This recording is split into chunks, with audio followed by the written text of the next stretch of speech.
इंसान के लिए दरवाजा बंद कर सकता है,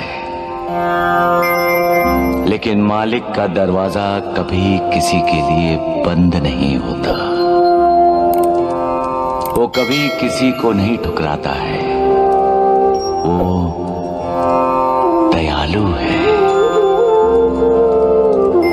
लेकिन इंसान बुरे कर्म करता है तो उसे भी दुख होता है, और वो बुरे कर्म करने वालों को उसके कर्मों का बुरा ही फल देता है। कठिनाइयों को मात देना ही जीवन है माँ जी। इंसान की जिंदगी समुद्र की तरह है, जिसमें ज्वार भाटा आता ही रहता है। जिंदगी भर हालात एक जैसे नहीं रहते। कभी तूफान आता है तो कभी शीतल हवा चलती है, कभी प्रलयंकारी लहरें उछलती हैं तो कभी छोटे छोटे बच्चों की तरह दौड़ने वाली लहरें दौड़ती हैं। हर हालात में जो मालिक को याद करता है, मालिक उसका साथ देता। लेकिन इंसान को पछतावा हो जाए तो वो उसे माफ भी कर देता है। माफी देने वाला वो एक ही है। माफी मांगनी है तो उसी से मांग लो। किसी के दरवाजे पर दस्तक देनी है तो उसी के दरवाजे पर दस्तक दो।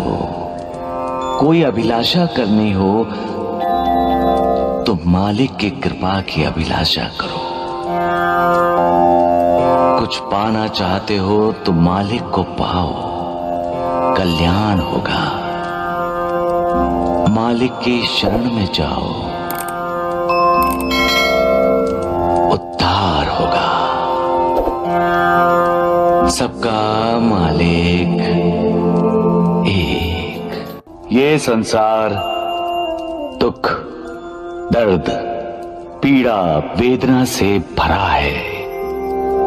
इसलिए हर कोई सुख की खोज में निकलता है, परंतु माया, मोह, लोभ के चक्रव्यूह में फंस जाता है।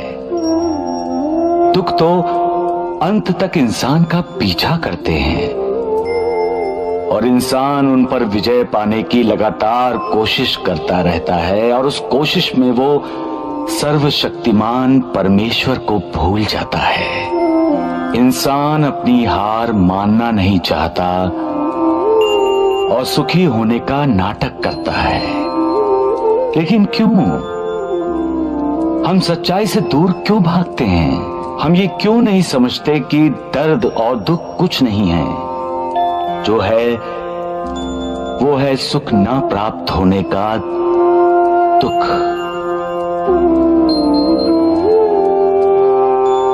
धन, दौलत, जमीन, जायदाद को मात्रा में तौला जाता है, लेकिन क्या यही इंसान के जीवन का उद्देश्य है?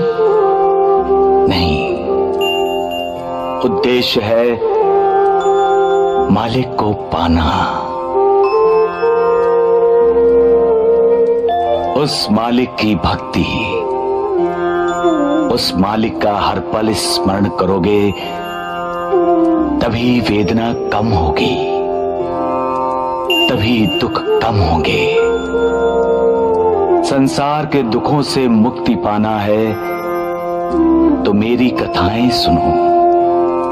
सुख और संतोष को पाने का यही एक सरल उपाय है। सिर्फ साईं साईं बोलने से ही पाप, ताप, शाप नष्ट हो जाएंगे। ईश्वर हम सब में वास करते हैं। जिसे हम अंतरात्मा की आवाज कहते हैं, वो ईश की आवाज होती है। हमारी अंतरात्मा हमें योग्य मार्ग का हमेशा दर्शन कराती है।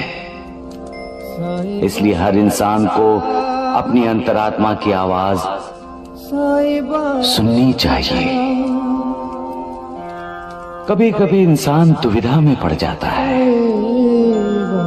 क्योंकि जब उसके मन की आवाज उसकी अंतरात्मा की आवाज से टकराती है तो उसकी समझ में नहीं आता कि वो किसकी आवाज सुने। उस समय हमें अपनी अंतरात्मा की आवाज सुननी चाहिए, क्योंकि वो सच की आवाज है, ईश्वर की आवाज है।